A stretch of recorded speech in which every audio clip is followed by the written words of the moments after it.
ये बात है 17 नवंबर 2012 की। एक मछुआरा था जो अपने दोस्त के साथ एक समंदर में मछलियां पकड़ने के लिए निकला था। और जिस समंदर में वो मछलियां पकड़ने के लिए निकला था वो दुनिया का सबसे बड़ा महासागर था, जिसे हिंदी में प्रशांत महासागर कहा जाता है। ये महासागर इतना बड़ा है, पृथ्वी पर जितनी जमीन है, जितने पहाड़ है, जितनी नदियां हैं, जितने जंगल है, अगर इन सबको एक साथ मिला दिया जाए तो भी वो इस प्रशांत महासागर की बराबरी नहीं कर सकते। तो आप अंदाजा लगा सकते हो कि ये महासागर कितना बड़ा होगा। और इसी महासागर में ये दोनों मछलियां पकड़ने के लिए निकले थे, और वो भी 30 दिन के प्लान के साथ। इसी हिसाब से उन्होंने अपने साथ खाना पानी और दूसरी चीजें भी ली थी, लेकिन शायद किस्मत को कुछ और ही मंजूर था। शुरुआत का सफर तो बहुत अच्छा रहा, लेकिन कुछ देर के बाद एक तूफान ने दस्तक दी। हल्की हल्की बारिश होने लगी। यह खतरे की घंटी थी, लेकिन उन दोनों ने इसे नजरअंदाज किया और अपना सफर जारी रखा। लेकिन शायद उन्हें यह पता नहीं था कि यह एक गलती उन्हें कितनी भारी पड़ सकती है। जब हवाओं की रफ्तार तेज होने लगी तो वो दोनों समझ गए कि बहुत बड़ा तूफान आने वाला है। इसलिए उन्होंने अपने नाव की दिशा बदली और फिर से उसी दिशा में चलने लगे जहां से वो पहले आए थे। लेकिन अब बहुत देर हो चुकी थी। उन्हें कुछ समझ नहीं आ रहा था। दूर दूर तक कोई रास्ता नहीं दिख रहा था। जैसे तैसे उन्होंने अपने नाव को किनारे पर ले जाने की बहुत कोशिश की, और इतने में उनके नाव का फ्यूल खत्म हो गया। समंदर की तेज लहरों ने उनके नाव का रुख बदल दिया। अब वो बेबस हो चुके थे। उनके पास कोई भी ऐसा रास्ता नहीं था जिससे वो बच सके। बस उनके पास एक रेडियो था जिसके जरिए वो अपने टीम से कांटेक्ट कर सकते थे, लेकिन उसका भी कोई फायदा नहीं था।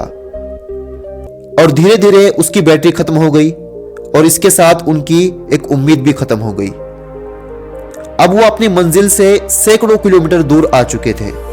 दूर दूर तक बस पानी ही पानी दिख रहा था। इतने बड़े समंदर में उनकी इतनी छोटी सी नाव नहीं दिख रही थी। उनके नाव का फ्यूल खत्म हो गया था, इसलिए वो अपने नाव में ज्यादा वजन नहीं रख सकते थे। इसलिए उन्होंने अपने साथ जितना भी खाना पानी लेकर आया था, जितनी भी चीजें लेकर आए थे, वो सब उन्होंने समंदर में फेंक दिए ताकि नाव डूब ना सके।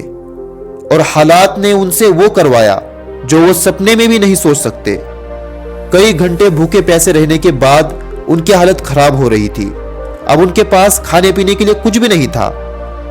ऐसे में उन्होंने समुद्री जानवरों को पकड़कर उन्हें कच्चा खाना शुरू कर दिया, और अपनी प्यास मिटाने के लिए उन्होंने जानवरों का खून और खुद का पेशाब पीना शुरू कर दिया, क्योंकि समंदर का पानी खारा होता है, उसे वो चाहकर भी नहीं पी सकते थे। तो आप सोच सकते हो कि ऐसे हालातों से गुजरने के बाद उनकी स्थिति क्या हो रही होगी। ऐसे में उन दोनों में से एक शख्स ये सब बर्दाश्त नहीं कर पाता है और उसकी मौत हो जाती है। अब ये दोनों एक दूसरे का सहारा थे। जब दोनों में से एक मर गया तो जो शख्स बचा हुआ था अब वो अकेला पड़ गया। उसके साथ बातें करने वाला कोई नहीं था। वो बस तारों को देखते रहता। उसके पास कोई काम भी नहीं था। एक जगह पर बैठे रहने की वजह से उसके शरीर की हालत खराब होते जा रही थी। वो बस इसी इंतजार में था कि कोई तो ऐसा दिख जाए, कोई तो मुझे लेने के लिए यहाँ पर आए, लेकिन दूर दूर तक उसे कोई भी नजर नहीं आ रहा था। और 6 महीने बाद वो समंदर के बीचों बीच पहुंच गया। उसे बिल्कुल भी नहीं पता था कि मैं अभी कहाँ हूँ। कुछ दिन के बाद उसे एक बड़ी नाव दिख जाती है, लेकिन वो जिस नाव में बैठा था वो बहुत छोटी थी, और उसके पास कोई ऐसी निशानी नहीं थी जिससे वो पहचाना जा सके। उसने बहुत हाथ दिखाए, अपनी तरफ इशारा किया, लेकिन वो बड़ा जहाज वहां से चला गया और उसकी उम्मीद भी खत्म हो गई। अब वो अपने गांव से 10,000 किलोमीटर दूर आ चुका था। उसने पूरे तरीके से जीने की उम्मीद ही छोड़ दी थी। उसे अब यह पूरा यकीन हो गया था कि वो अपने घर अब वापस नहीं जा सकता। वक्त के साथ उसके आसपास के कई सारे जहाज गुजरने लगे। कोई भी उसकी मदद के लिए आगे नहीं आया।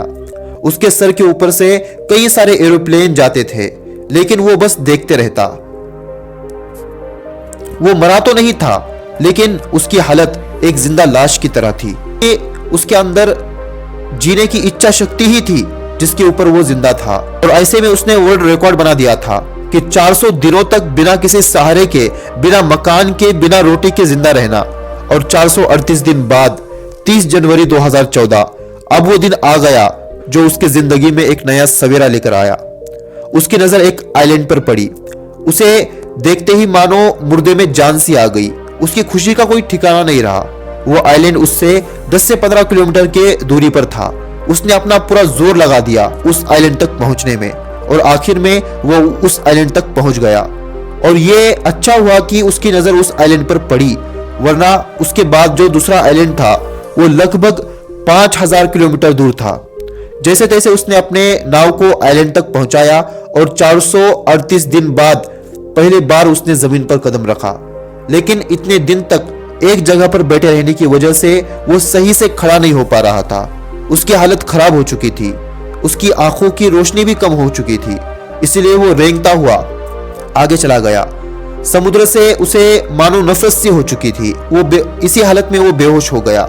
जब उसे वहां के लोकल गार्ड ने देखा तो उसे वहां से उठाकर एक अच्छे डॉक्टर के पास भेज दिया गया और ठीक होने के बाद उसे अपने देश वापस भेज दिया गया। जब वो अपने गांव वापस आया तो सबकी आंखें फटी की फटी रह गई, क्योंकि सब ये मान चुके थे कि अब वो जिंदा नहीं होगा। उसे जिंदा देखकर उसका परिवार बहुत खुश हुआ और फिर से वो एक अपनी अच्छी जिंदगी जीने लगा। तो ये थी एक सच्ची कहानी जिसमें एक इंसान अपने इच्छा शक्ति के बलबूते पर 400 दिनों से भी ज्यादा बिना किसी सहारे जिंदा रहा। और इससे हमें क्या सीखना चाहिए? कोई चीज हमारे पास नहीं है तो हम जीना छोड़ देते हैं। कोई मुसीबत आए, कोई परेशानी आए तो जीने की उम्मीद ही छोड़ देते हैं। क्या आपके ऊपर इस इंसान की जैसी परेशानी आई है? जब वो 400 दिनों से ज्यादा सिर्फ अपने इच्छा शक्ति के दम पर जिंदा रह सकता है तो हम क्या कुछ नहीं कर सकते? लेकिन हमें अपनी जिंदगी से शिकायत है, मेरे पास ये नहीं है, मेरे पास वो नहीं है। इसलिए आपके पास अभी जो भी है उसी में खुश रहो और आगे बढ़ने की कोशिश और मेहनत जरूर करो।